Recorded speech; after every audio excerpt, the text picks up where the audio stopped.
La vieille dame était décédée depuis déjà 3 ans, mais ses petites filles continuèrent de la garder congelée dans le réfrigérateur, uniquement pour pouvoir continuer à toucher sa pension de retraite et éviter ainsi de chercher du travail. Craignant que le corps ne soit découvert, elles avaient acheté d'énormes quantités de produits surgelés pour recouvrir entièrement leur grand-mère dans le congélateur, ce qui les avait enfin rassurées. Anna se rendit donc tranquillement à vélo au bureau des services sociaux pour récupérer la pension, mais l'employé lui annonça que la vieille dame n'était pas venue en personne depuis 6 mois et qu'ils avaient décidé de lui rendre visite à domicile pour s'assurer de son état de santé avant de continuer les versements. Paniquée, Anna rentra précipitamment chez elle pour sortir le corps de sa grand-mère et le dégeler, sachant parfaitement qu'une fois leur fraude découverte, elles finiraient toutes en prison, ce qui les terrifiait bien plus que de perdre la pension. Comble de malchance, l'agent des services sociaux arriva plus tôt que prévu, et Anna dut ouvrir la porte malgré sa panique.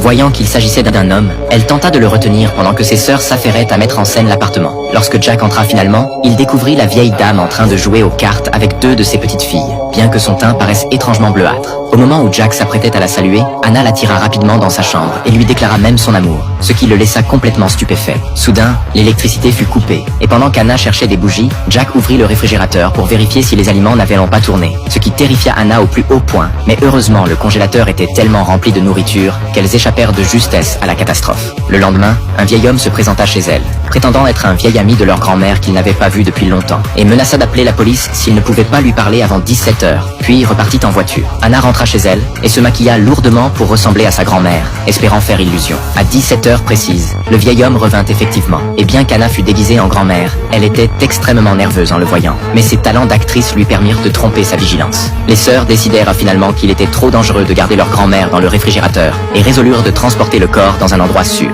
Elles partirent en camionnette à toute vitesse, mais en passant sur un ralentisseur trop rapidement, le fauteuil roulant fut éjecté du véhicule et ramena grand-mère à la maison. Le vieil homme qui était secrètement amoureux de la grand-mère, témoin de cette scène, se lança à leur poursuite. Les sœurs, qui ne se doutèrent de rien, furent soudain interceptées par la police et crurent que tout était fini. Mais lorsque les agents ouvrirent les portes du véhicule pour inspecter, ils découvrirent que grand-mère avait disparu. Ce qu'elles ignoraient, c'est qu'à ce moment-là, grand-mère dévalait la route dans son fauteuil roulant, rebondissant partout avant de s'arrêter finalement dans un bois. Le vieil homme qui la suivait se précipita pour voir ce qui se passait et découvrit qu'elle était morte, ce qui l'effraya tellement qu'il sortit immédiatement son téléphone pour appeler la police. Mais dès qu'il eut composé le numéro, il s'effondra dans les bras de grand-mère, victime d'une crise cardiaque. Peu après, 2 des sœurs les trouvèrent dans le bois, et voyant cet étrange vieil homme effondré sur les genoux de leur grand-mère, elles s'empressèrent de déplacer son corps pour le jeter plus loin. Mais en se retournant, elles constatèrent avec stupeur que le corps de leur grand-mère avait mystérieusement disparu. Pourtant, quand Anna, qui avait perdu grand-mère, rentra chez elle, elle la retrouva paisiblement allongée dans son lit.